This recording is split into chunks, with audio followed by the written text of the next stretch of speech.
こんにちは、こんばんは。コカートチャンネルへようこそ。今日はとある動画に視聴者様からいただいたちょっと気になるコメントがあったので、それを元に動画を進めさせていただきたいと思います。これまでこのコカートチャンネルでも LGBT やセクシャルマイノリティに対しての話題はたくさんしてきました。本当に支離滅裂なチャンネルだと思います。私が絵描きであるにもかかわらず、本当に絵と関係のない話題とか、私が講演しているということもあって LGBT とかセクシャルマイノリティの話題もいろいろしてきました。そこでやっぱり日本にいるとやっぱり日本の情報っていうのはたくさん入ってくるんですけれども、海外のリアルな情報っていうのはなかなか聞く機会がないので、今回のコメントは本当にありがたいと思いました。そのコメントが入った動画は以前に映画紹介で Boys Don't Cry、女性に生まれたけれども男性として生きたかった、最後はハッピーエンドではなくて残酷なバッドエンドの映画なんですけれども、本当に意味のある映画でたくさんの方にこの現実を知っていただきたい、そう思ってそのボーイズドントクライをこのコカートチャンネルでもご紹介しました。そのボーイズドントクライの DVD の紹介の動画のコメント欄に本当にこれは皆さんに伝えないといけないなと思うコメントをいただいたので、今日はご紹介したいと思います。コメントをいただいたのはアメリカに22年住んでいる日本人の方です。私もコメント欄を通していろいろやり取りをさせていただきました。コメント欄にはいろいろリンクも貼ってくださっていたので、私なりにいろいろ調べて、日本ではなかなか報道されないことなんですけれども、本当にひどい現実がアメリカであるので、やっぱりこのことは私も少し皆さんに知っていただきたいなと思って動画にしようかなって思いました。今やアメリカでは全ての州で同性婚が認められるようになりました。でもそれは LGBT 全てにおいての理解とはちょっと違うようです。その方のコメントにはコメントをするかしないかとても迷ったのですが、一人でも多くの人に現実を知ってもらうためにコメントしますと始まっています。アメリカでは毎年20人を超えるトランスジェンダーの女性が殺害されています。遺体が見つかっているだけでも2015年では21人、2016年では22人、そして2017年8月までに17人もの遺体が発見されているということです。その多くが黒人の MTF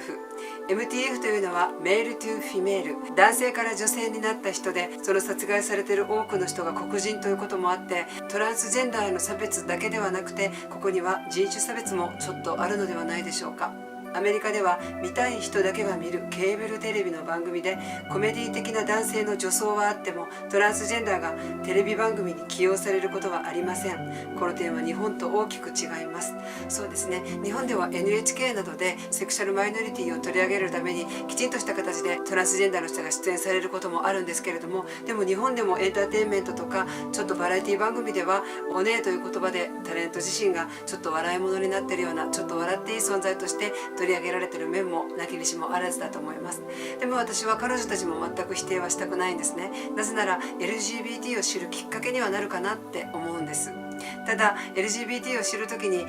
バラエティ番組が始まりだったらちょっと曲がって捉えられたりするとは思うので、やっぱり他の番組とか講演とか私たちがきちんと伝えていかないといけないなとは思っています。私も動画や講演で伝えていきたいので、書けることがあったら書いてくださいっていう風に言ったら快くたくさんのことを書いてくださいました。レズビアン、ゲイにあたる同性愛者とバイセクシャルの男女に関しては異性愛者と同じように多方面での職に就き、テレビ番組の司会からニュースキャスター、俳優、シンガー、教師、教授、政治家、医師、弁護士、神父など完全に市民権を得ています。子供を持つ同性愛の両親のための週刊誌や月刊誌も出版されていて、さまざまな企業のテレビコマーシャルにも同性のカップルが同性の両親とその子供が出てくるほど特別なことではなくなりつつあるのだそうです。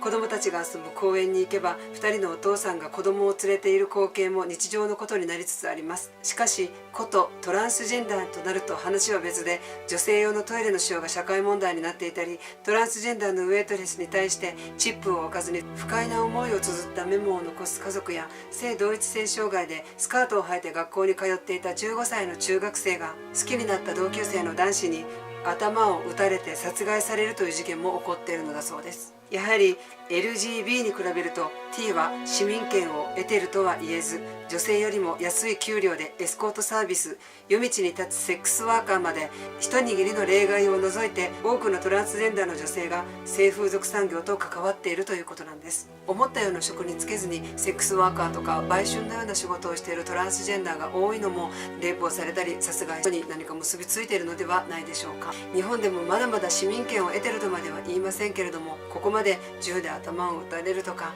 殺されてしまうとかっていう事件はなかなか珍しいことです。ただ日本でも全くゼロではないんですね。私自身もやっぱりちょっと怖い思いをしたことはありますし、昔すごい告白された男性にごめんなさいってした時に、おかまのくせに生意気言ってみたいな感じで本当に嫌な思いをしたことも何回もあるぐらい、やっぱりまだまだトランスジェンダーへの偏見とか差別っていうのはここ日本でも多少はありますし、アメリカとなると全部の州で同性婚が認められているのにもかかわらず、トランスジェンダーへのこのような差別がまだまだたくさんあるのは、本当に同じ当事者として許せない気持ちもありますし、悲しいなって思います。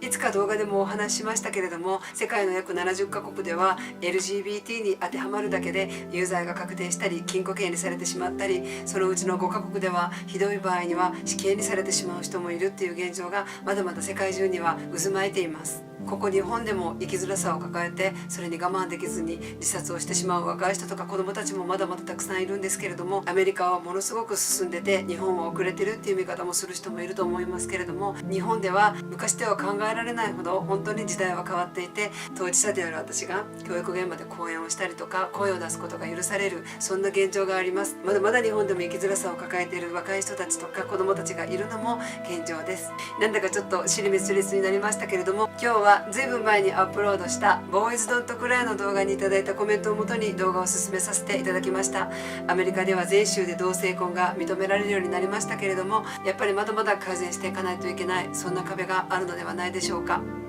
ここ最近だったら本当に毎日のように講演会に行ってますけれども、私が企業とか教育現場で講演することによって大きく何かは決して変わらないとは思います。でも本当にアメリカの CNN のニュース番組では、今日もトランスジェンダーが殺害されました、黒人のトランスジェンダーが殺害されましたっていうのが YouTube にもアップされているくらい、本当に世界ではまだまだ残念な状況があるんだなって私自身も痛感しましたし、このコメントを読んで私なりにいろいろ調べて、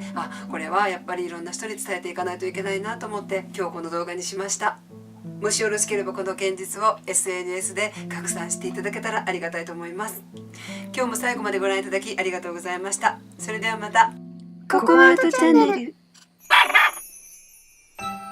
ろしければチャンネル登録もお願いいたします。 LGBT に関する動画はいろいろありますので、よろしかったらご覧ください。ここの動画は私の講演会模様になります。それではまた。